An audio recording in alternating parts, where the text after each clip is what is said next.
right, team, this is a different type of buying video for you guys. It's going to be short and sweet, but we're going to explain to you how else we find stock for RPM. Mike, you want to explain why there's black Evo 9 here at RPM? Hit him by. So I don't know if you guys have seen our Facebook ads all over the show, but we do buy JDM cars, and this is one of them that has filled out the application. It takes about 5 minutes, and it's on our website, rpmnz.com. Under that sell your car little section, what happens is that information kind of comes to us. We give you guys a range depending on the condition. Then we see the condition. In this case, the customer was happy to kind of come into the showroom. So we're going to take this car now to PPI, see what it needs, and then negotiate with the customer and see if we can make a deal. If we can make that deal, we'll give them the money straight away, cash them an Uber home, and Bob's your uncle's. Little disarm.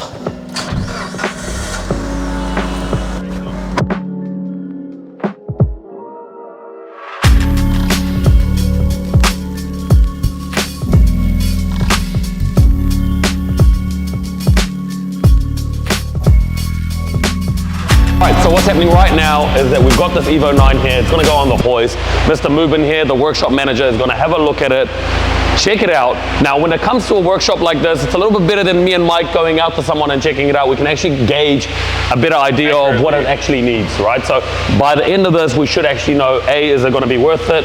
B, how much it's going to cost us actually? So that we can, I guess, make an offer that's relative to that.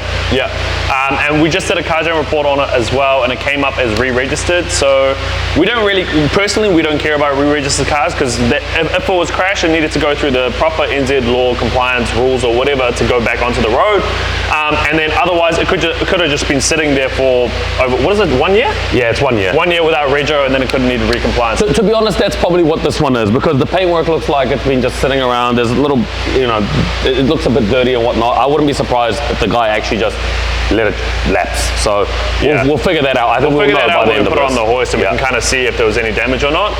But the only real issue with the re-registered car or import damage car is the value-wise. It kind of limits the amount of customers that you can kind of sell that car to. Some people don't want a re-registered car at all, or it can bring down the value a little bit too.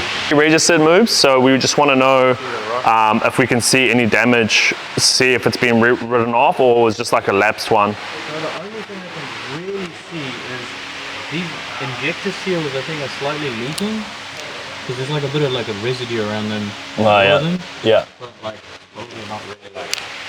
So that boost alright, eh? Yeah, it seems to boost alright. I haven't given it like a mean hoon, but we'll do so on the way back. A bit of water in the boot tank.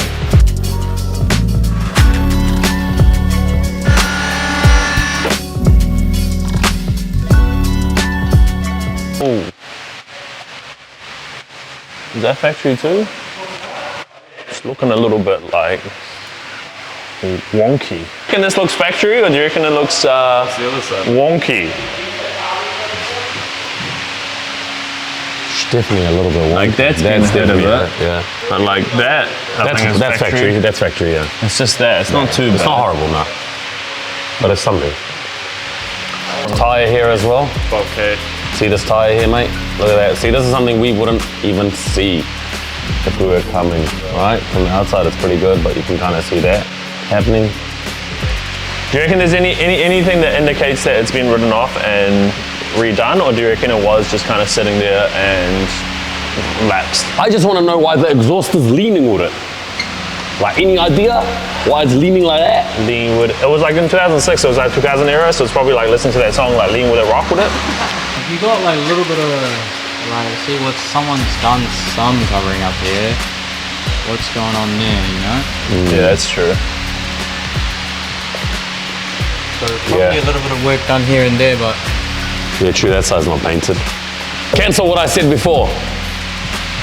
Yeah, it might have had judging by this, looks like it's had some. These sills probably been repaired too. Might actually just be that though. Might be still work, because even here. But I mean, it got written off, right? So yeah, so maybe it wouldn't have got written off for that. It might have just had some still work done. I mean, it's 2006. It's, you know, nature of the beast. Nature of the beast. Yeah. I'm gonna recommend front and rear brakes on this because the rotors are fucked. They're real badly lipped. They've probably been on there for fucking ages. Cam belt's been done, which is great. If he has paperwork, you know, helps. And also the front left shock, the bump stop up top is missing, so we'll fail a warrant, so we probably need to suss. And no, I'd probably recommend both front shocks, to be honest, on a car like this. Okay. It's not like nice just doing one and then the other side's weak and it'll come back to the other side anyway. A little hit on the chassis rail, but it's very minor. I don't think it's a waff fail or anything like that. I think it's kind of just hit like something on the driveway and kind of taken a little bit of the paint off. It doesn't look like it's been like really heavily damaged. It'll depend who's looking at it, but it's not bad. It's a good example overall. We don't think it was written off and then put back on the road. We actually do think that it was just sitting there. It has had like a little sill repair in the past, but that is quite common on one of these things. Sorry, and Yeah. tire as well. It's not. Oh, and it needed a tire or two. It's not a fail, but it's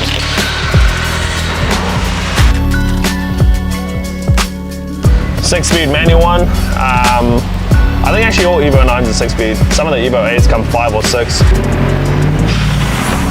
Got a blower valve. I didn't even see it. Is it factory on? Surely not. Sounding like 2000 spec. All right, guys, so we've just finished off that deal. It hasn't gone through yet. We've just made him the offer, which was about 50, which was the lower end of what we kind of gave, but it's obviously because A, it needed a few things, and B, it was re-registered. It was re-registered, we probably, we didn't know about. Even at 50, I'm not like 100% confident in it. We kind of just doing it because it's actually a really tidy example, so I think someone else will see value in that. It's black as well. It's black. Always helps. Yeah, black always helps. Yeah. I think it doesn't need any paint, which is nice. The mechanical won't take us too long. I don't think the chassis rail thing we have to do too much about. Probably be about $2,000, I would say. Yeah, $2,000 worth of work and maybe like a week max to actually get it back onto which is great. online. Which is a big thing, yeah. Sometimes we are willing to pay a little bit more depending if the car needs a little bit less, so that money is stuck there for less amount of time. Yeah. Hope you guys enjoyed that little bit of insight into what we do. And man, remember, if you want to sell your car, jump on the website, ipmnz.com, and also subscribe to our YouTube channel because you get $500 off any car with the RPM's lifetime or whatever. Fucking cooked it.